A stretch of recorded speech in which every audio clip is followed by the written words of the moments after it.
When you look at law firm leadership as we keep moving forward, because you guys are really changing a lot right now. If you think about all we're talking about with pricing and open floor plans and everything else that's going on, what do you think? What do you think are kind of the character traits that are going to be celebrated in law firm leadership, or that needs to happen, I should say, when you think about how we progress?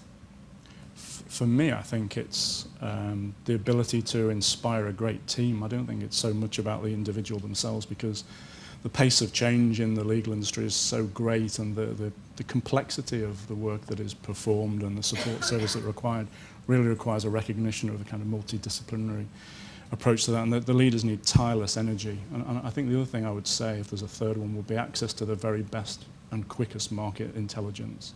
I think that's becoming more and more immediate. I think 2 is the new 5. I think things are happening so quickly in the legal industry that 5 years is kind of too late. 2 years is what's happening now. I like that. That may go on my wall, by the way. That was good. I think it is what would I say as a quality would be allow the innovation, fund it, support it, promote it, resource it. You know, I would be quite. Thankfully, I haven't been asked. But what's your 5-year strategy, Karen? Because I'd be, okay, 5 years? Who knows? Can't even see 5 months. No. 5 weeks. I mean, you know, 5 years ago, Yeah. we had a BlackBerry in our hands doing a bit of email. And now, you know, and that's... Yes. So predicting what we might need in 5 years and aligning that to our strategy, I would find really, I think would be a waste of time.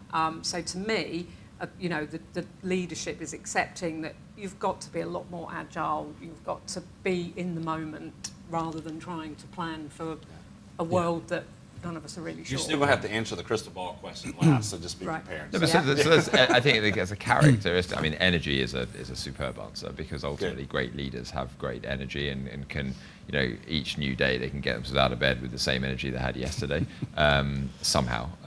But yeah, and just to echo again, but to put a label, I mean, it's open-mindedness. It's this ability to say, you know, no one wants, you know, you don't want a leader who never takes decisions, but at the same time, you don't want a leader who's closed and says, you know, we said we were going to do this. This is what we're, you know. So I'm almost saying, going against what I said earlier on, to say, you know, when you set some, you know, have some discipline and get on with things.